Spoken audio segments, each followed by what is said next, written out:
Hello, everyone, and welcome to Shell Point Today for Tuesday, November 17th. I'm Rich Nation. And I'm Mary Kay Grimaldi. On today's show, Cathy Miskell will talk about competition in this month's Attitude of Yes. And we'll get a preview of a class with Peter and Jerry Nanfelt entitled Our Lives in a Changing World. But first, don't forget that tomorrow you can learn about leading-edge medicine from the experts in a new healthcare series entitled Medical Breakthroughs and Discoveries. This will be the first presentation of the series and will feature Dr. Paul DeGiorgi, a cardiothoracic surgeon from Lee Memorial. This Health Connection series is sponsored by the Legacy Foundation, and it is a great way to be informed about the latest advances in medicine, research, and healthcare practice. So make sure you're signed up at either service desk. This week, we are tackling hunger here at home with the annual Thanksgiving food drive to support the South Fort Myers Food Pantry. Foods needed most include non-perishable items such as peanut butter and jelly, protein-rich soups, and canned meats, including tuna, chicken, roast beef, and ham. Collection boxes are located at the Resident Activities Center on the island, the Woodlands Commons, the Health Club at Eagles Preserve, the Cove Community Center at the Estuary, the Golf Course Pro Shop, and the Village Church. There's a final opportunity to learn about assisted living this month at the King's Crown. On Thursday, Rita Southern, Director of Assisted Living, will give a presentation followed by a tour of the facility. You'll meet the case manager and review the types of units available. Seating is limited, so make sure you're signed up by calling 454-2077. Cathy Miskell wants to speak to us today about competition. Yes, there's a lot of that going on this time of the year with football games aplenty, and now basketball season is starting up. But that's not the type of competition Cathy is speaking about, but one of a more serious nature. Competition in the continuing care and retirement field, particularly here in Florida. It's the subject of this month's Attitude of Yes segment with Cathy Miskell.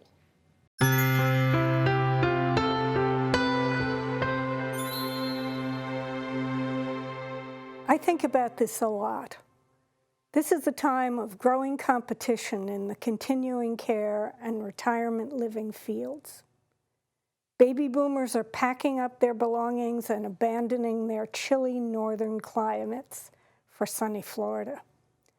The senior living industry is booming here, and that boom is increasing the number of employment opportunities for experienced workers like we have here at Shell Point. We have been fortunate indeed to experience the loyalty and commitment that Shell Point's employees show to us. We can be immensely grateful that these valuable, skilled, and attractive people continue to believe in Shell Point and to treasure the relationships that they have built with their team members and with us. You know, it's one thing to be grateful for Shell Point's fabulous employees. It's another to hold on to them in this increasingly competitive market. There is an important way we residents can help thank Shell Point's employees for their loyalty and help to foster it, and that is by making a donation to the 2015 Employee Christmas Fund. The Christmas gifts we distribute each December through the fund provide Shell Point's marvelous employees with cash and with a message of recognition and appreciation for all they do. If you have not yet made a donation to the Employee Christmas Fund and are wondering whether or how much to give, you might do this.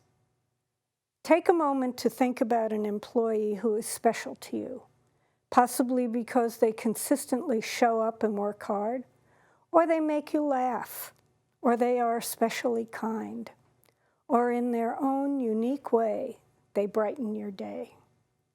Then think about the hole that would be left in your life and in your heart if they were to leave Shell Point.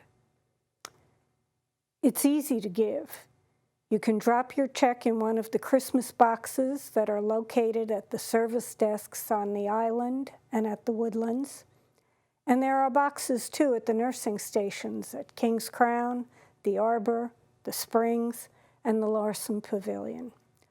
Or, if you're more technologically inclined, you can visit the new Employee Christmas Fund webpage at shellpoint.net/Christmas and pledge your donation online. I do want to mention that no credit card information is necessary. Your donation will appear on your regular monthly billing statement. Please be aware, the deadline for donating to this year's Employee Christmas Fund is Friday, December 4th. Please do keep in mind that if your donation is received after the December 4th deadline, it will be added to next year's Christmas Fund and distributed a year from now. However you do it, I urge you to give. These are critical times in Shell Point's history, and we residents have a role to play in keeping Shell Point exceptional. On behalf of the Employee Christmas Fund, I thank you for your donation, and I ask God to shower you with His choicest blessings. I'm Cathy Miskell, and I am privileged to be chairman of this year's Employee Christmas Fund Committee.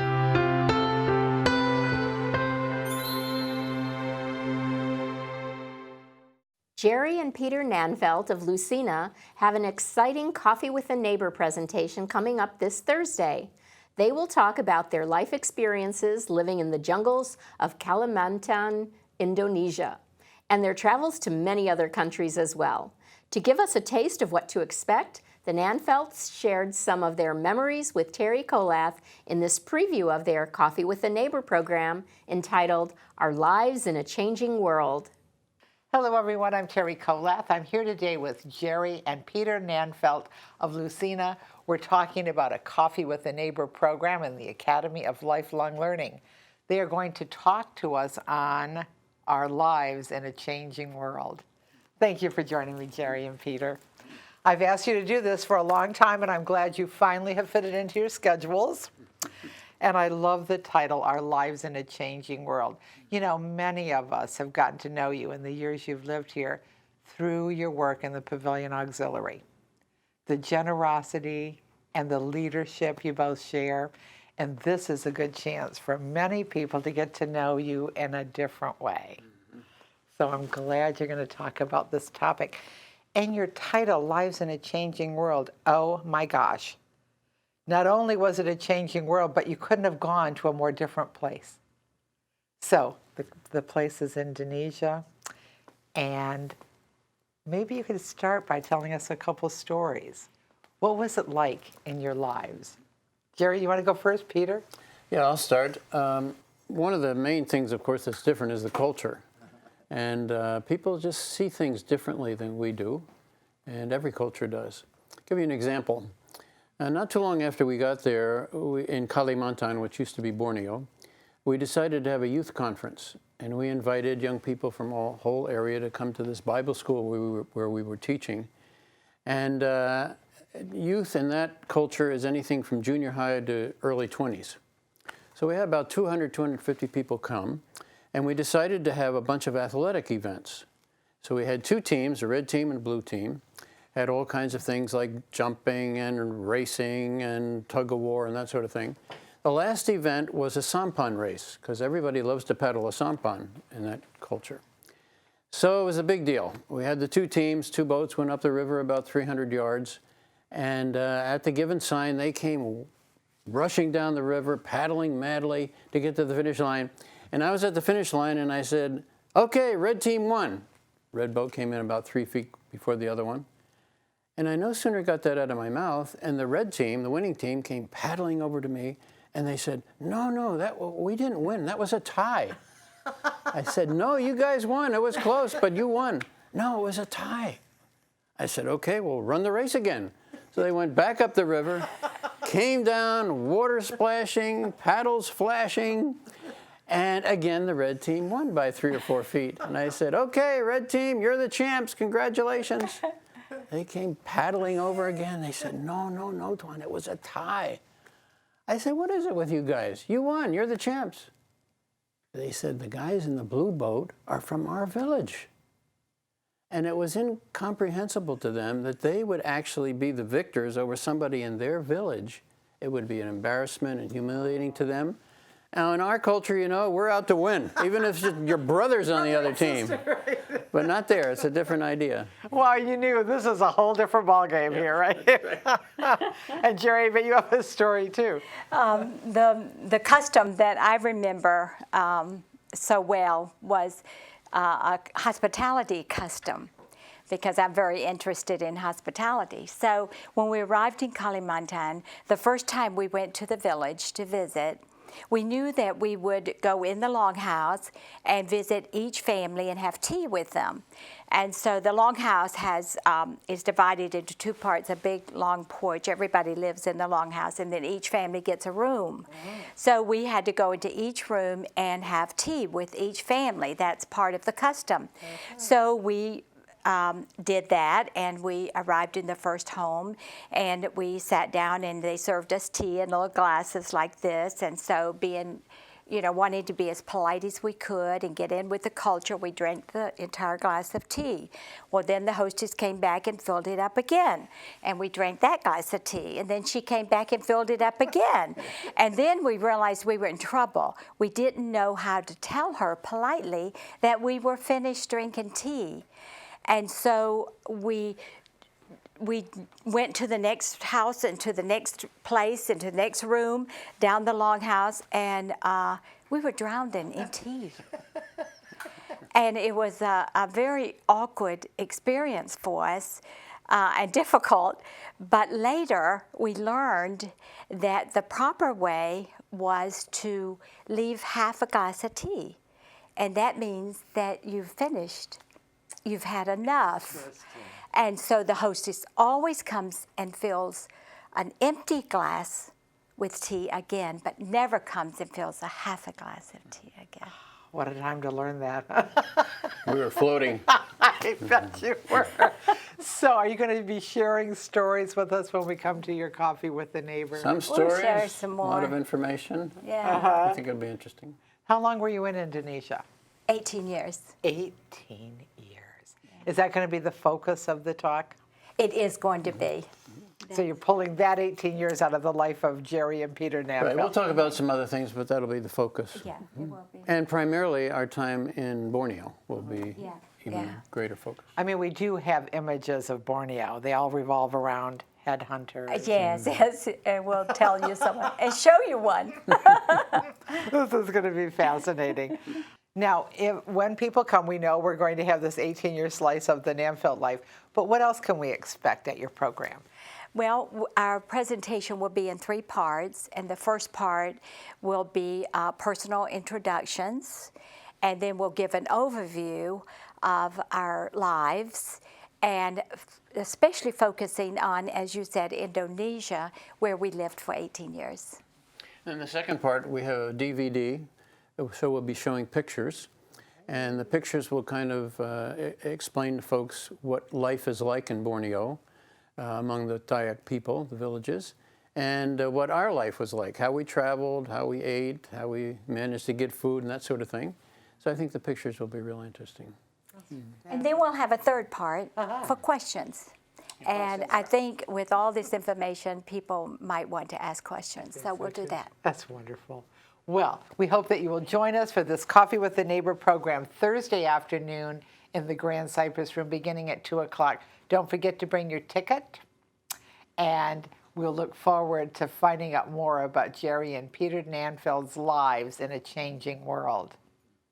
And now it's time to take a look at today's happenings, Academy news, menus, and Village Church connections. Hello and happy Tuesday. This is the Happening segment of Shell Point TV. I'm Caitlin Van Scoy, and I'm here with Bev Chanley, and we're going to let you know all of Tuesday's activities. We start at 7:15 with Bend, Breathe, and Balance. That's in the Health Club. We have round robin doubles tennis at the tennis courts at the Woodlands at 8 o'clock. And then we move to 8:15 for the Stamp Ministry. Volunteers are always welcome to join them in the stamp room. Bocce will be played at 8:30 at the Bocce courts. And the Ladies Golf Association will be meeting at the Shell Point Golf Club at 8:30. We move to 9:15 for Caregiver Support Group Therapy. They'll be gathering in the conference room of the Medical Center. Also at 9:15, the memory care group will be in the conference room of behavioral health. Open painting will be in the art studio on the island at 9:15. And at 9:30, match play mixed doubles tennis will be at the Woodlands tennis courts. Through the Bible study group will be gathering in the Osprey room at 10:15. At 10:15, the Women's Ministries Global Outreach Group will be welcoming Gail McDonald in the Social Center. At 10:30, Caregiver Support Group Therapy will be in the conference room of the Medical Center. You do need to sign up for that. Also at 10:30, Memory Care Group will be in the conference room of Behavioral Health. The Suzy Q heads out at 11:15 for a picnic at Bowditch Beach. That'll be sign-up required. And at 11:45, we have a Life Quest Living Healthy will be in the Osprey room on the island. Here's Bev to tell you all about our afternoon. Thank you, Caitlin. The Bloodmobile will be here from 12:30 to 6, and we have Mixed Progressive Bridge also at 12:30. That's in the game room of the Woodlands. At 12:45, we have a Health Connections class, Fitness Room Orientation. That's in the Health Club, and sign-up is required. We have a 1:15 Health Connections Vaccine Update. That's in the Social Center. You do need to sign up for that as well. The Knitters group will be in the Osprey room at 1:15. We have a 1:15 Shuffleboard at the Shuffleboard courts. And we have the Rollicking Recorderists in the Tarpon room in the tunnel at 1:15. And our last 1:15 activity, it's the Women's Ministries Prayer Group. They'll be at the Hospitality Room of the Village Church. We have a Health Connections class at 1:30, the Aqua Pilates Stretch class at the Life Quest Aquatic Center. And we have the Stamp Ministry in the Sabal Room at 1:30. Balance and Mobility Training Advance will be in the Health Club at 2:45. And the Suzy Q has an evening sunset cruise at 4:30. Sign-up is required for those. There's a 6 o'clock performance by Dean Miller, the guitarist, in the Grand Cypress room at the Woodlands. Sign-up is required. And we have a theater outing going out this evening. 6:30, the courts begin at the island. The show is The Unexpected Guest. It's at the Florida Repertory Theater. 6:30 for the island, 6:40 for the Woodlands, and 6:50 for the Eagles Preserve and Estuary. Sign-up is required. At 7:15, we have Living a Resilient Life at the Village Church. Well, that concludes our activities today, and we will see you back here tomorrow. Hello, I'm Terry Colath with your Academy information for Tuesday, November 17th. At 8:30, CarFit will take place under the porte cochere at the Village Church on the island. Sign-up is required. At 9 o'clock, our Russian Zhostovo folk art, Part 3, will continue in the Sabal Room of the Woodlands. And at 9:45, Travel the World Virtually will continue in the Technology Teaching Center in the tunnel on the island. At 10 o'clock, Majestic Clockwork will take place in the Grand Cypress Room of the Woodlands, and you can sign up right at the door. At 10:15, we have iPhone messages beginning in the Manatee Room of the island. Sign-up is required. At 1 o'clock, Masters Paintings in the Grand Cypress Room of the Woodlands for those who have signed up. At 1:15, our Math and Society class continues in the Manatee Room on the island. It's Tuesday, so this is my opportunity to say another thank you to the 250 resident volunteers who spend time regularly in our skilled nursing facility, the Larson Pavilion. Your volunteer service is so appreciated, and they will join me in giving you an invitation to join them. Please see the back page of the weekly reminder for more information about the Pavilion Auxiliary. Menus for Tuesday. In the Crystal Room, the Crystal Platter is chicken a la king over rice with collard greens and a biscuit. The dinner special is the turkey buffet for $13.95, and the soup of the day is cream of chicken. In the Island Cafe for lunch, the special is a ham and turkey sub with Swiss and chips for $7.75. The dinner special is country fried steak with mashed potatoes and mixed vegetables for $8.75. Dinner specials in the Palm Grill are veal parmesan for $16.95 or chicken Oscar for $15.95. All menus are available 24 hours a day at www.shellpoint.net. Welcome to Village Church Connections. I'm David Pavey.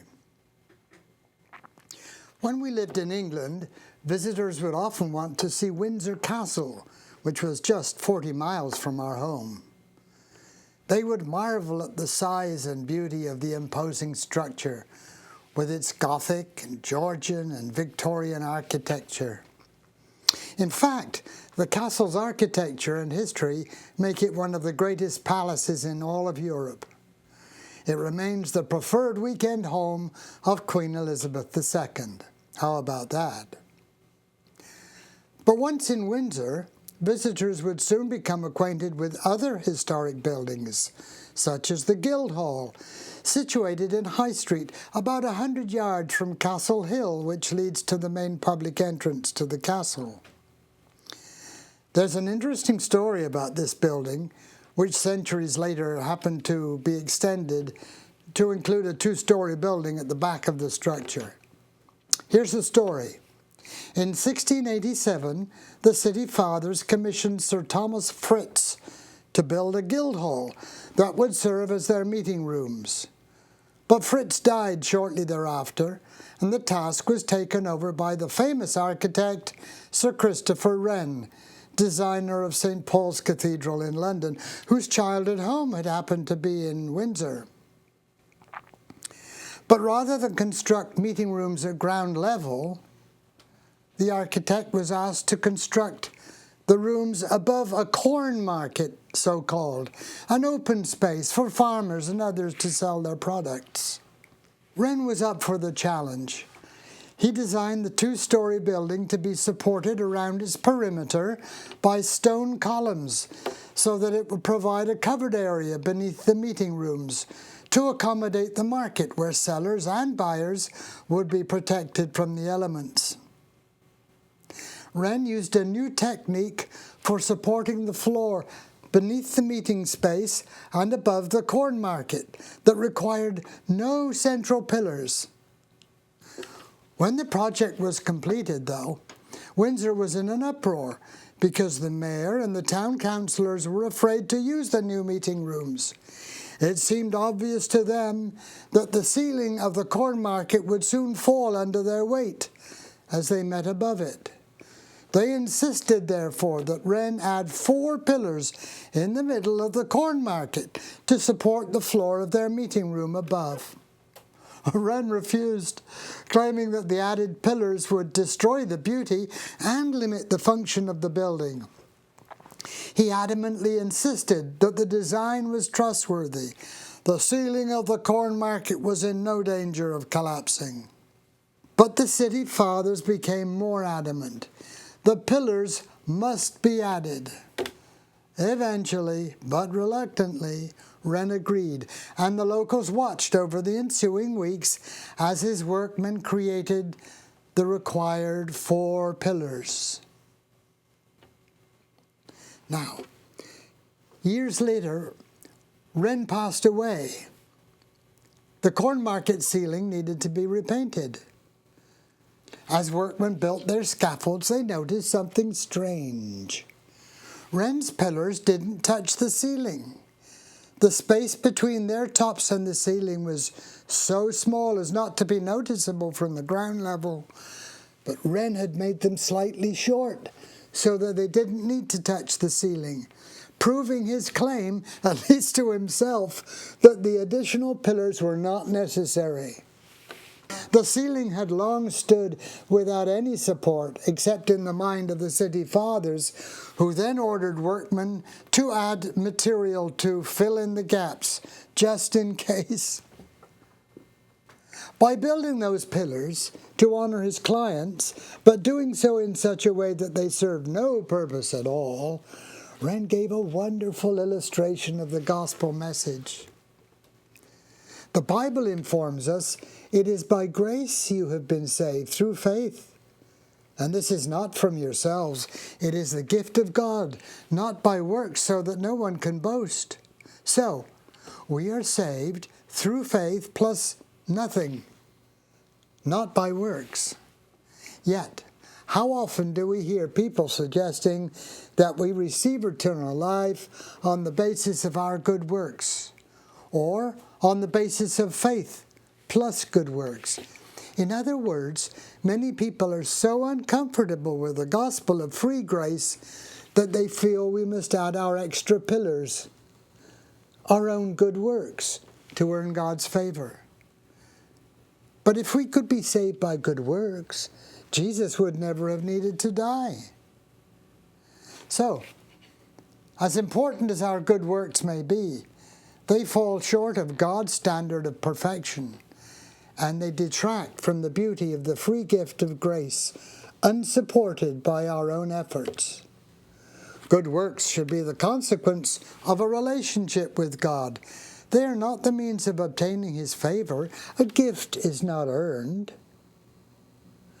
When I was growing up in Bristol, England, our family would sometimes take visitors to nearby Burrington Combe. It was located near Cheddar Gorge in the Mendip Hills. And we would show them the large diagonal crack in the limestone rocks, where the Reverend August Toplady sheltered from a thunderstorm and was inspired to write the famous hymn, "Rock of Ages, cleft for me, let me hide myself in thee." Listen to its rich theology. Not the labors of my hands can fulfill thy law's demands. Could my zeal no respite know? Could my tears forever flow?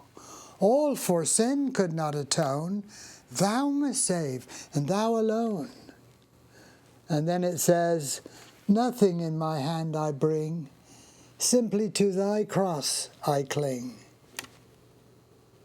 Windsor city fathers trusted in fake pillars that were useless since they didn't touch the ceiling. We need to place our trust in God's grace rather than the fake pillars of good works. Simply to the cross we cling. And thank you for tuning in once again to Village Church Connections. Thanks for joining us today.